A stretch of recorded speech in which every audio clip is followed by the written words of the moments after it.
Hi, today I've got with me not one, but two Sherman Filterbanks.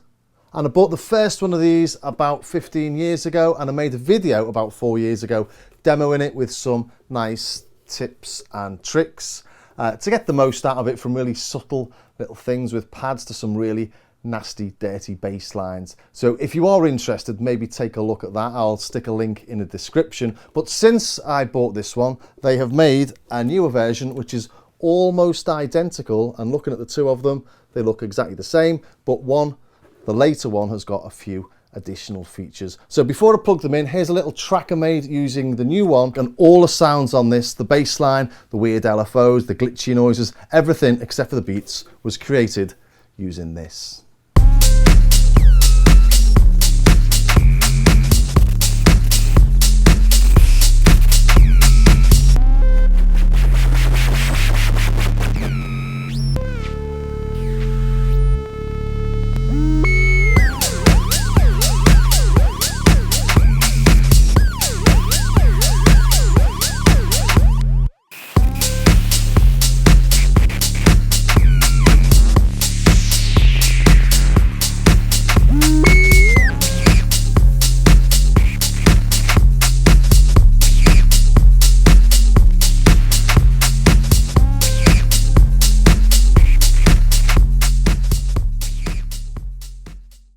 Just to show you quickly what I did on that intro track, I've got the bass,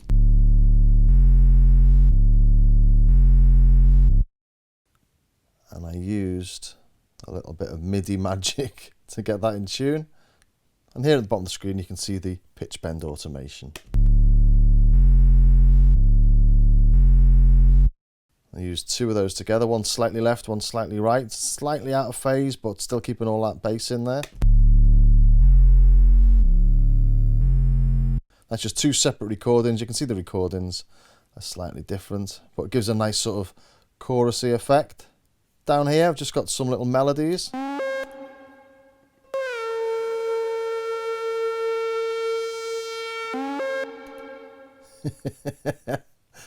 Well, slightly out of tune, but sort of work quite well, I think.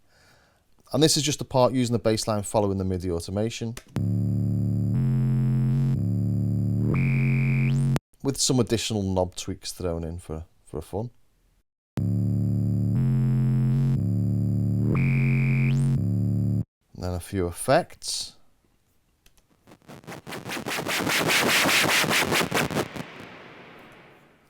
And plenty of little glitchy noises.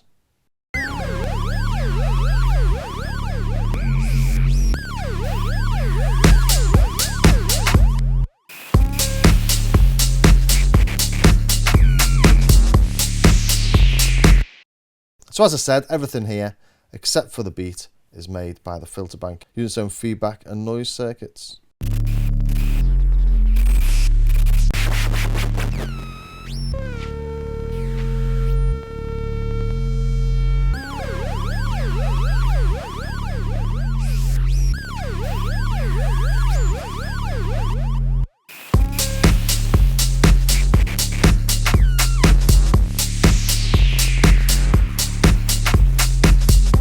Little bit of fun, and something that I wouldn't have written, I very much doubt, on any of my synths.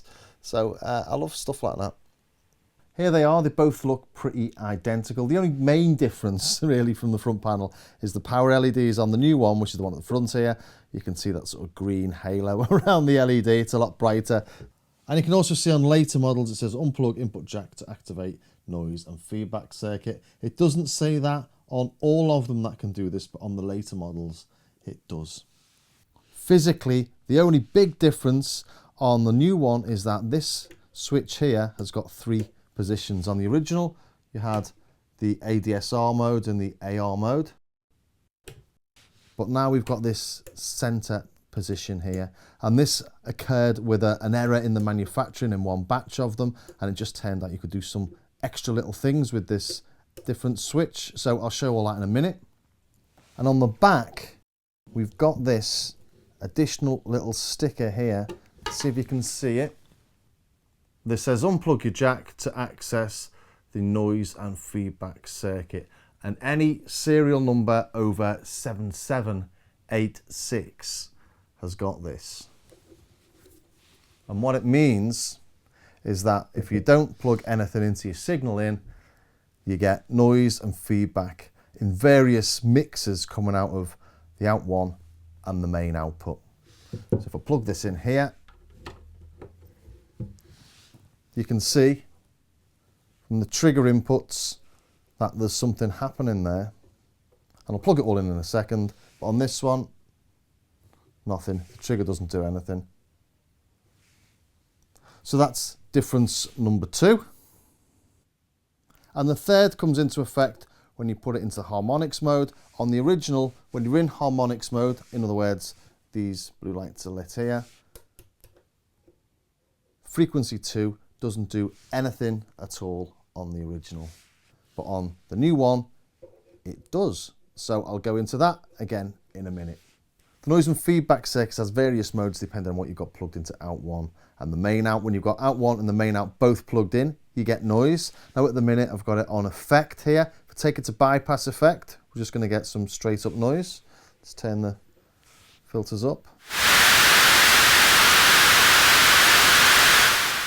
And if we go to effect and then go through the input circuit as well, so we have to wait for the triggers to come on. Let's put a nice gentle start to it, shall we? Nice long attack.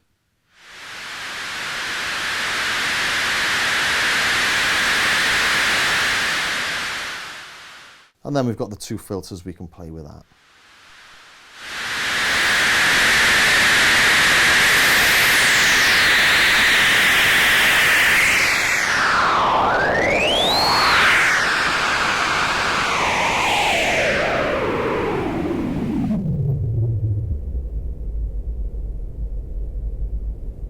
Into just the spaceship rumble.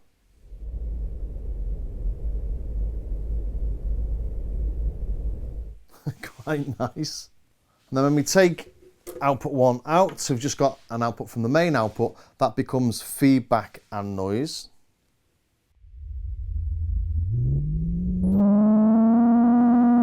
Let's take the resonance down.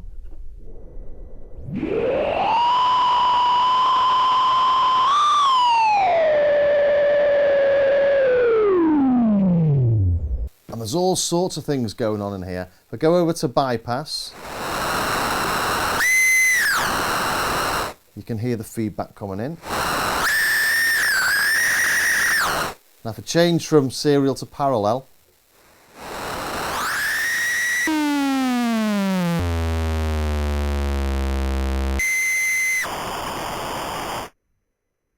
we can get all sorts of crazy madness from it.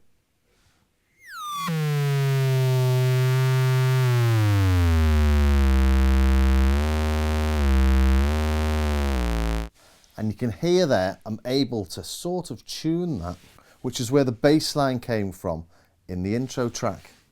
And we can do things by plugging anything, just an empty cable, into the signal in, halfway.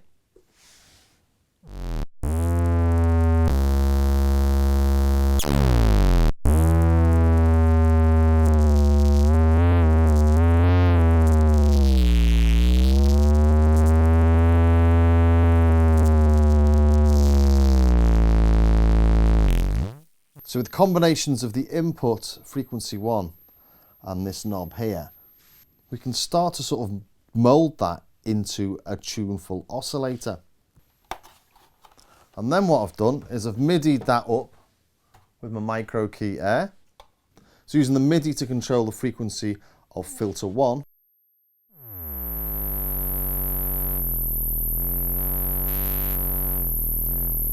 And it's actually reasonably controllable and very repeatable, but you do spend a bit of time sitting there tuning it in, but that's sort of part of the fun of all this. Then automating your pitch bend, and you can get some nice things. And just an interesting sound, because it really isn't a crisp, clean oscillator, is it?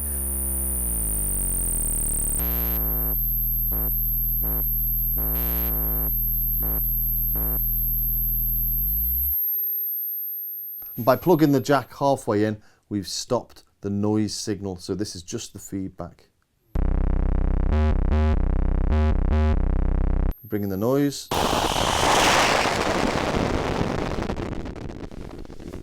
So there's loads of grittiness, glitchy effects and all sorts of random madness that you can't do on the original.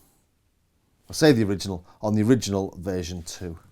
And we can use all these for those sort of effects that I put in that intro track. We also get a different response depending on which of the outputs we use. We've got the main out and we've got out 1. So with the main out, let's just bypass the effects for now.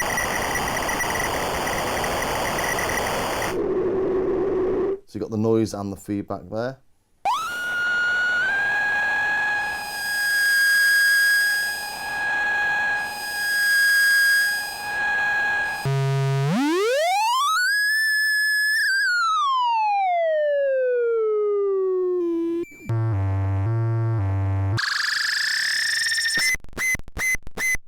So there's loads of really nice fun stuff in there. As I'm trying to demo this, I start sort of trying to show one function and then it just sort of asks me to play with it and do different things and just sends me off in all sorts of weird and crazy directions. So for your sound effects box, this is pretty cool stuff. Another little thing to note is that the input noise is quantized to frequency 1. So even when we're in bypass mode, the frequency of 1 has an effect on it. If you listen to this.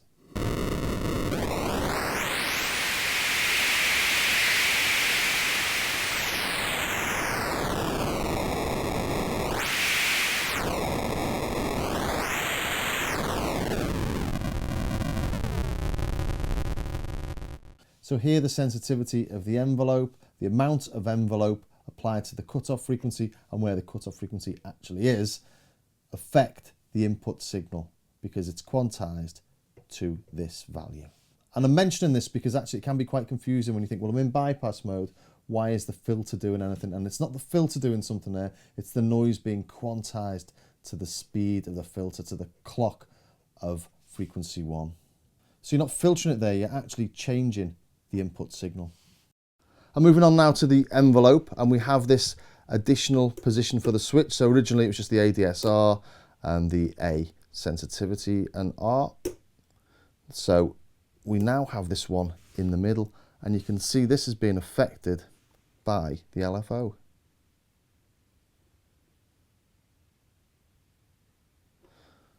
So let's have a little play with that.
And we can hear there we're getting some nice weird responses from the envelopes. That's dependent on the speed of the LFO.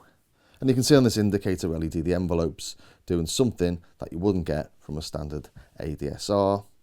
And then we change the speed.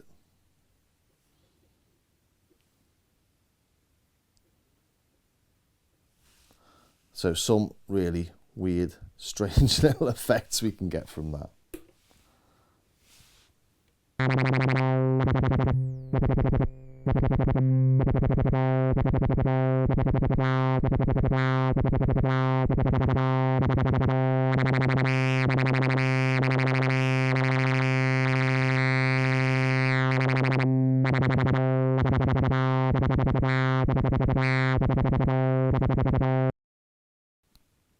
Maybe not showing it off to its most musical there, but just trying to demonstrate exactly how this is sort of interacting with the LFO. So this middle mode appears to be sort of activating the ADSR or something when this turns red, when the LFO is in the red zone. So here we've got what's happening with the ADSR. That's really just affected as it triggers on with the sustain portion. If we go to the ASR, we've got similar. But if we go to the middle position, this is activated as this hits the red. And while I'm playing with the LFO, I should really mention that the rack version has an LFO out. I think it's got a sine and it's got a square. And you get the square by plugging something in halfway, like I've been doing with the inputs on this, to get different tones. So this version and the compact version don't have an LFO out, but there is a mod you can do, I've seen online, I think it's actually on Sherman's site, where you can take an out from literally the LED, but I'm not brave enough and I'm not desperate enough for an additional LFO to do that. But if you want the LFO out, get the rack version. Okay, now let's take a look at the new range extension on the Harmonics mode. On the original version 2 of the Filterbank, frequency 2 doesn't do anything once you've got the Harmonics mode on. So the Harmonic mode just links the filter frequency of 2 with 1 in different sort of musically harmonic intervals. So if I turn the resonance up on both of them, you get the idea.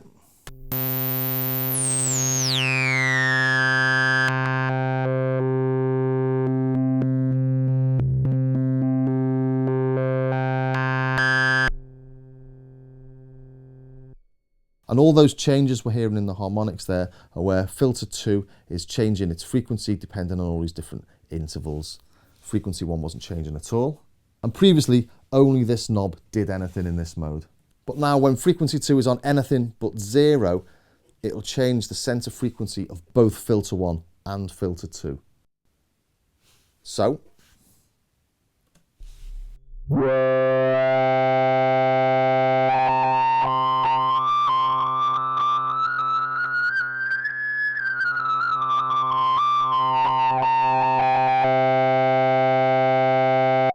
And that's a little bit like doing this.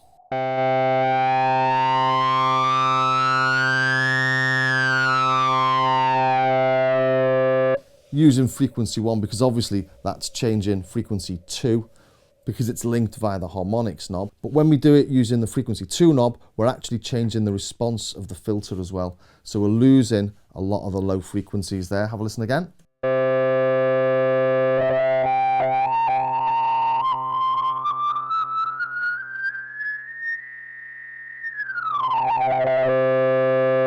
And you don't get that when you do it with frequency 1.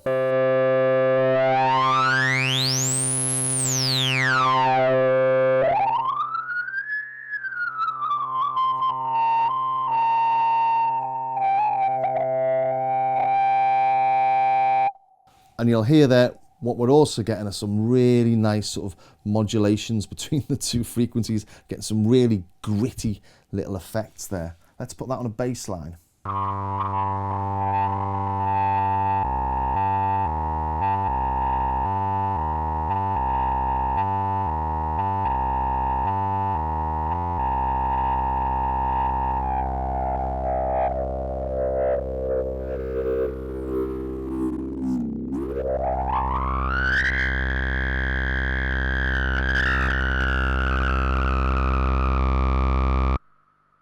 just tons of really crunchy stuff in there.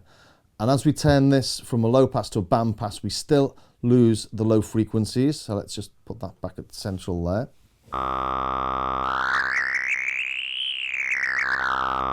And with the high pass, it brings in the lower frequencies as we increase the filter frequency of number 2.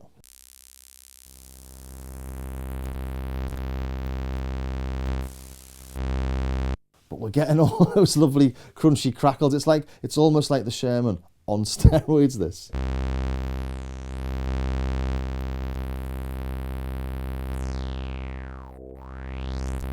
Or glitchy steroids, I should say, really.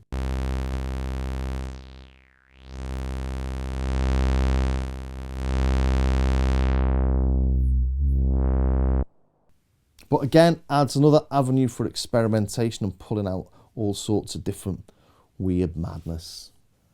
Okay, digging into the relationship between frequency of 1 and frequency of 2 with the harmonics mode and exactly what's happening with this range extension. Let's take a look at that in a little bit more detail using some noise.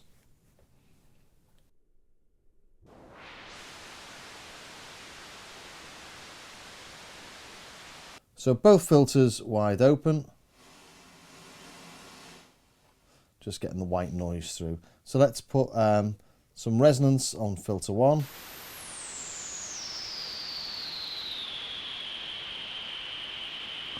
And we'll stop that there at around 3 kilohertz.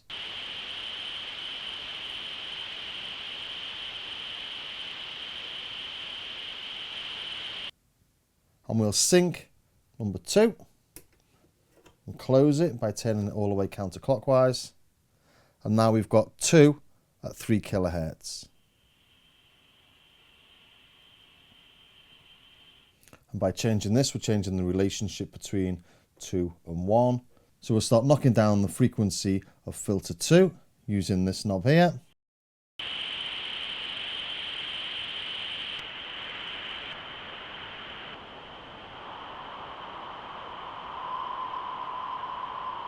So now we've got filter 2 at 1 kilohertz and filter 1 at 3 kilohertz. It's a 3-to-1 ratio. And if we look down here, this is at 3, so 3-to-1. It's exactly what we'd expect.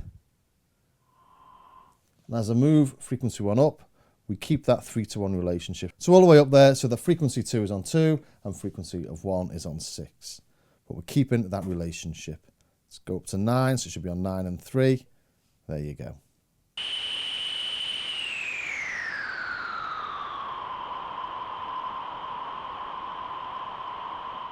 Although I've just said in the range extension mode, frequency 2 does something very similar to frequency 1. If we watch the frequency analysis now, we'll notice that the relationship, that 1-to-3 ratio, changes.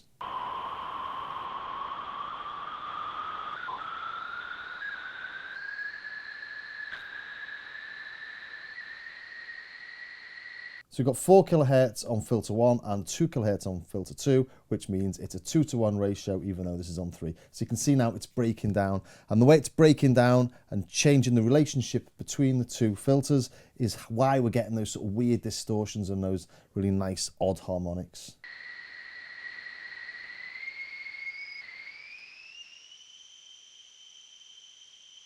And you can also see on the frequency analysis that we've completely lost any bass. So let's take that down again. And do a similar thing, knock it up to about 9.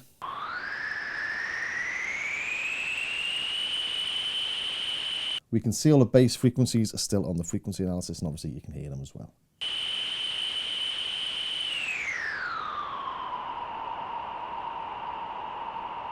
Well, I did that for myself, really, just to work out exactly what was going on, and hopefully it makes a little bit more sense to you as well. And all this works over MIDI as well, so let's just play a single tone again. When frequency 2 is on 0, we're not going to have any effect with the modulation wheel, which is me moving this joystick up and down. So up and down is the modulation wheel. Left and right is pitch. So pitch is always frequency of filter 1.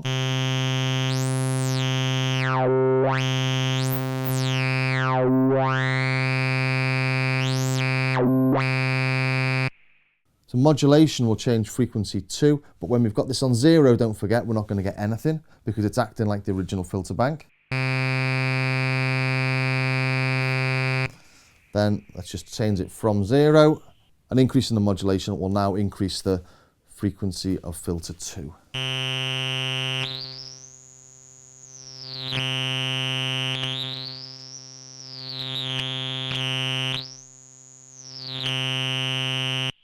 So using modulation is just like twisting the knob of frequency 2. And all this over MIDI is super handy. Once you've found yourself a nice sort of weird tone from those feedback effects I showed earlier, you can then tune it via MIDI. So let's do a bit of that.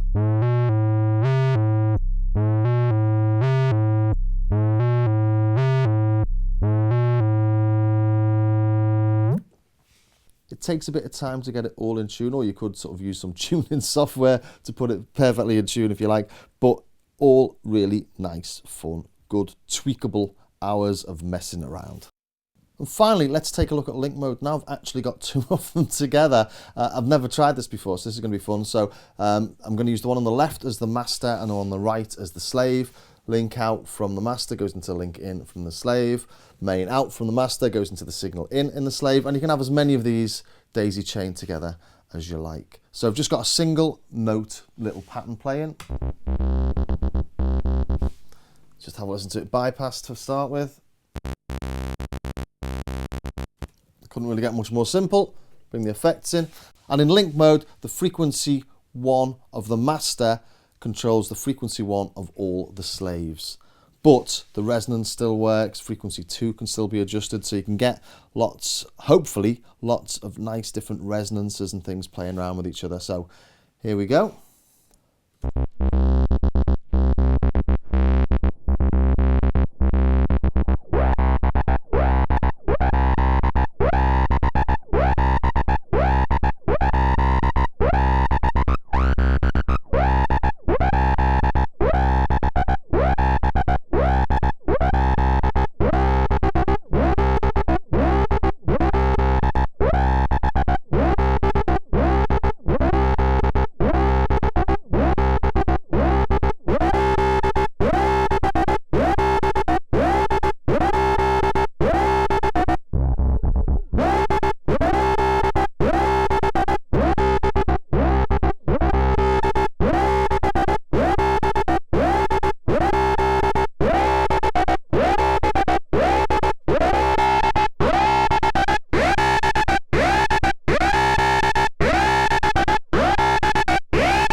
So yeah, I think that's a big improvement on the simple input tone.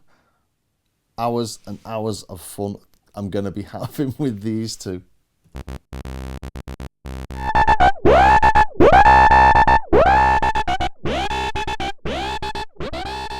And when the 2 units are linked and we're in harmonic mode on each, by changing the frequency of cutoff 1 on the master, you're changing the cutoff of frequency 2 because it's linked with the harmonics, and you're changing the same over here on the second one with frequency 2 and frequency 1 as well.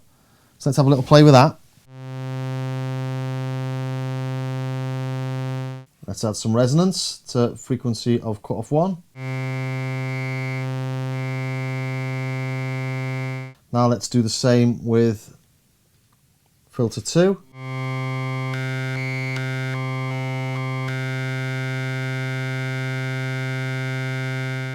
Now filter 3.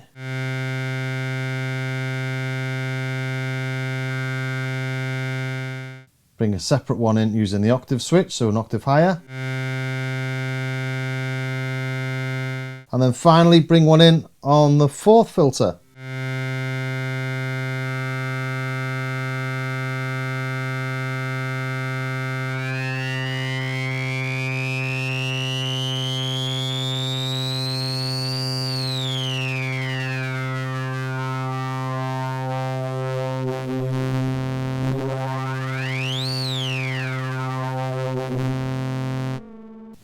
So there's quite a lot to get stuck into when you're playing with the two of them together. Very nice. And just a couple of words on tracking while I'm here, actually. It's quite a fun feature, quite a useful feature, but one I think that confuses some people. Basically what happens is we use the FM in to tell the cut-offs what frequency to play thereabouts. That's a really basic way of looking at it. But effectively, whatever's coming in the FM in is making the filter do this. So what I've got here is a really simple line. And I'm going to bring that in to the FM in. And then put a single note from a pad into the signal in.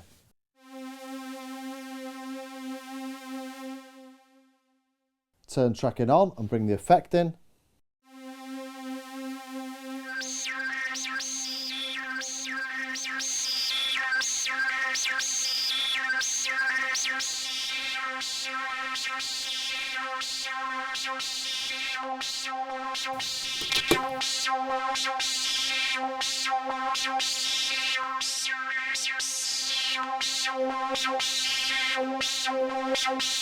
And obviously that's a really basic use of it, but hopefully you can see that that little melody that was playing in the FM in is now playing the filters.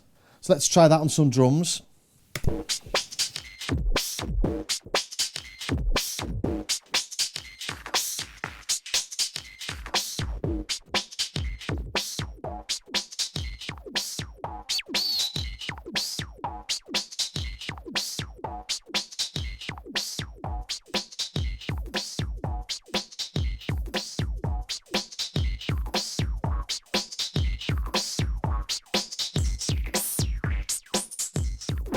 And here's just another little experiment with tracking. I've got two bass lines playing on signal in and the FM in, playing exactly the same notes, but hopefully what this means is that the frequency of the filters will be tracking the actual notes themselves. So I'll play it without the tracking on and then I'll bring the tracking in.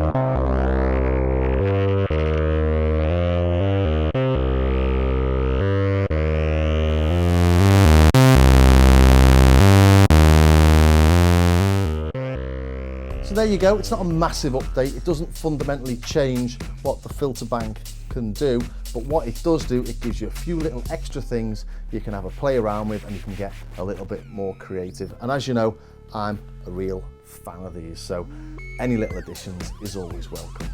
And if you enjoyed that, please think about subscribing and hitting that bell. And it'd be great if you could join me over on my Patreon page, help support the channel and keep the unbiased reviews coming. And I've got hours and hours worth of tutorials on there demoing and explaining how to get the most from your synths.